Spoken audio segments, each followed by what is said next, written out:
ओम शांति। आज 22 मार्च 2022 है और आज के साकार रूप से चले हुए महावाक्य हैं। आज की मुरली में बाबा कह रहे हैं कि ये है ईश्वरीय दरबार।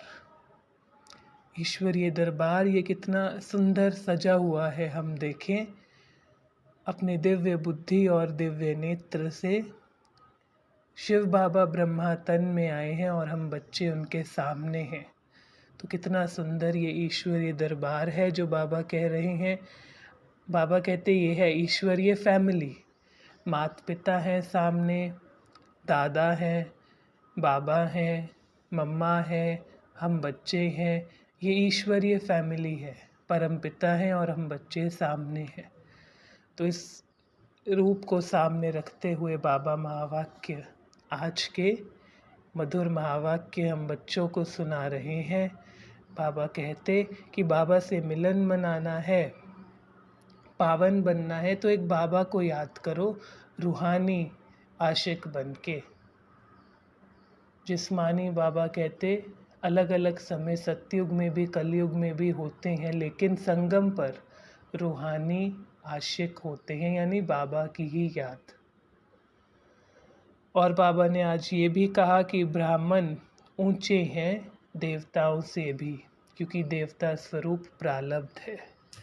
तो देखते हैं आज की मुरली से रतन। टॉप लेफ्ट में बाबा कहते मीठे बच्चे, अगर बाप से मिलन मनाना है, पावन बनना है, तो सच्चे सच्चे रूहानी आशिक बनो। एक बाप के सिवाय किसी को भी याद ना करो।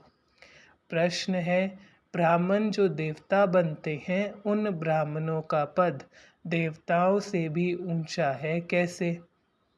उत्तर है, ब्राह्मण इस समय सच्चे सच्चे रूहानी सोशल वर्कर हैं। बाबा कहते इसी समय तुम रूहानी सोशल वर्कर बनते हो, रूह के लिए। मनुष्य की रूह को पवित्रता योग का इंजेक्शन लगाते हैं। भारत के डूबे हुए बेड़े को श्रीमत पर पार लगाते हैं। नरकवासी भारत को स्वर्गवासी बनाते हैं। ऐसी सेवा देवताएं नहीं करेंगे। बाबा कहते कि ये सेवा तुम ही करते हो, इसलिए तुम्हारा नाम अधिक है, पद ऊंच है। वह तो इस समय के सेवा की प्रारब्ध भोगते हैं देवताएं, इसलिए ब्राह्मण देवताओं से भी ऊंच है। गीत चला हमारे तीर्थ न्यारे हैं। बाबा कहते अब इस समय ना भक्ति करते हो, ना वो जिस्मानी तीर्थ करते हो, लेकिन बाबा बताते हैं तो तुम रूहानी यात्रा करते हो कि हम आत्माएं वापस परम धाम जाते हैं बाबा के पास। ये रूहानी यात्रा, पावन बनाने वाली यात्रा, विक्रम विनाश करने वाली यात्रा, शक्ति भरने वाली यात्रा, बाबा से मिलन मनाने वाली यात्रा अभी हम करते हैं। तो बाबा ने और कहा टॉप मिडल में, इस समय इस पतित दुनिया में एक भी पावन नहीं है, पावन दुनिया में फिर एक भी पतित नहीं रहेगा। ये बाबा फॉर्मूला बता रहे हैं कि अगर दुनिया पतित है तो सब पतित हैं, पांचों तत्व सभी आत्माएं। अगर पावन है तो सभी पावन है। अगर पतित में पावन ना हो सके, पावन में पतित भी नहीं रहेगा। सतयुग त्रेता पावन, द्वापर कलयुग पतित। आशिक बहुत है, माशूक एक है सभी का। सभी मनुष्य मात्र उस एक के आशिक हैं। भक्ति करते हैं भगवान से मिलने के लिए। भगत होते हैं आशिक, भगवान हुआ माशूक। बाबा ने कहा बहुत सारे आशिक हैं, अलग अलग बताए। एक विकार में जाने वाले एक प्रकार के, एक दूसरे सिर्फ एक दूसरे को देखने के लिए विकार में नहीं जाते, लेकिन बाबा ने हमें कहा कि तुम न्यारे अलग रूहानी आशिक हो, बाबा की याद में रहते हो। परम पिता परमात्मा है, अब उनको आशिक बनकर हम याद करते हैं। अब ये है अंतिम जन्म, मरना तो सबको है, तो क्यों ना वर्षा ले लेवें, क्यों ना पुण्य आत्मा बने। सबसे बड़ा पाप है विकार में जाना।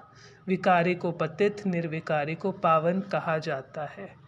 तो बाबा ने कहा कि क्यों ना वर्षा ले लेवें, क्योंकि ये अंतिम समय है जो सबको दिख भी रहा है।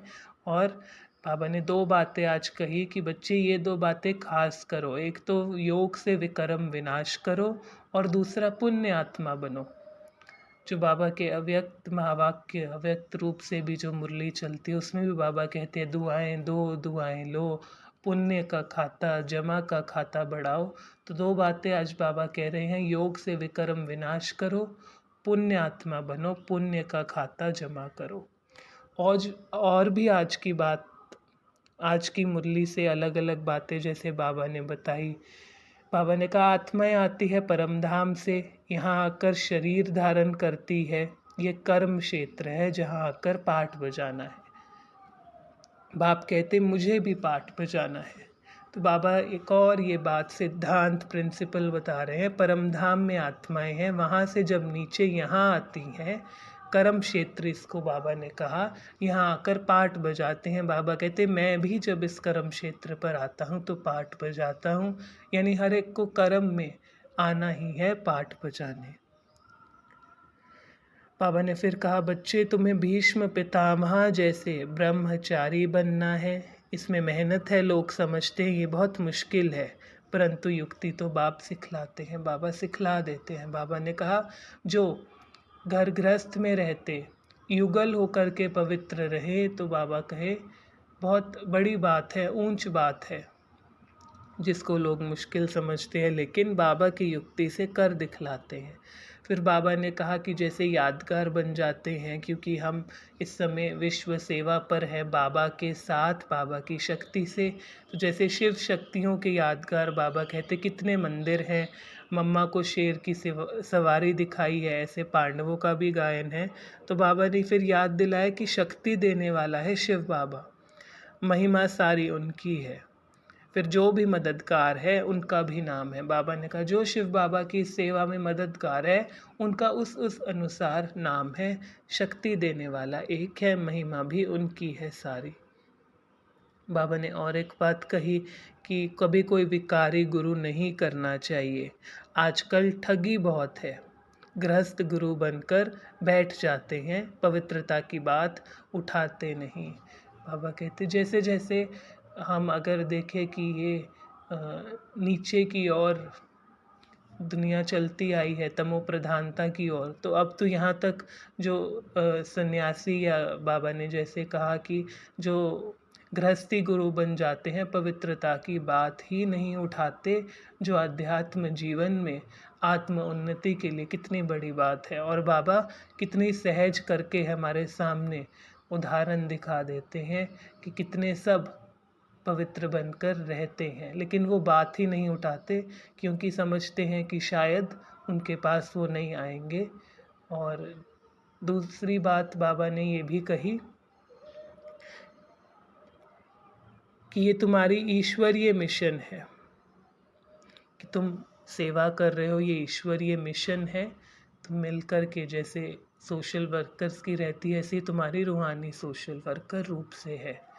धारणा के लिए था ज्ञान चिता पर बैठ संपूर्ण पावन बनना है, पूरा गोरा बनना है। बाबा कहते तुम ही जानते हो कैसे शाम से सुंदर और सुंदर से शाम बाबा बनाते हैं। अभी गोरा बना रहे हैं बाबा। पवित्रता ही नंबर 1 ब्यूटी है। इस ब्यूटी को धारण कर बाप का बच्चा कहलाने का हकदार बनना है। बाबा ने आज कहा कि योग से तुम हसीन बनते हो, यानी ब्यूटीफुल बनते हो।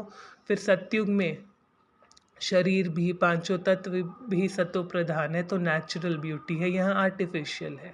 तो वही बाबा ने कहा पवित्रता नंबर 1 ब्यूटी है, इसको धारण कर बाप का बच्चा कहलाने का हकदार बनना है। क़यामत के समय में सिर पर जो पापों का बोझा है उसे याद से उतारना है, पुण्यात्मा बनना है।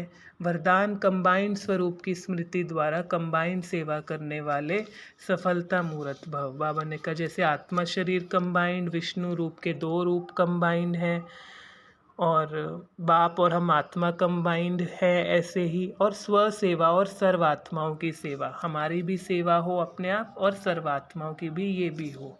तो स्लोगन था हद की इच्छाओं को अविद्या होना ही महान संपत्तिवान बनना है, जो अविद्या है।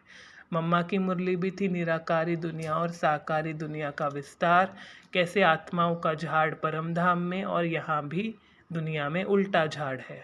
ओम शांति।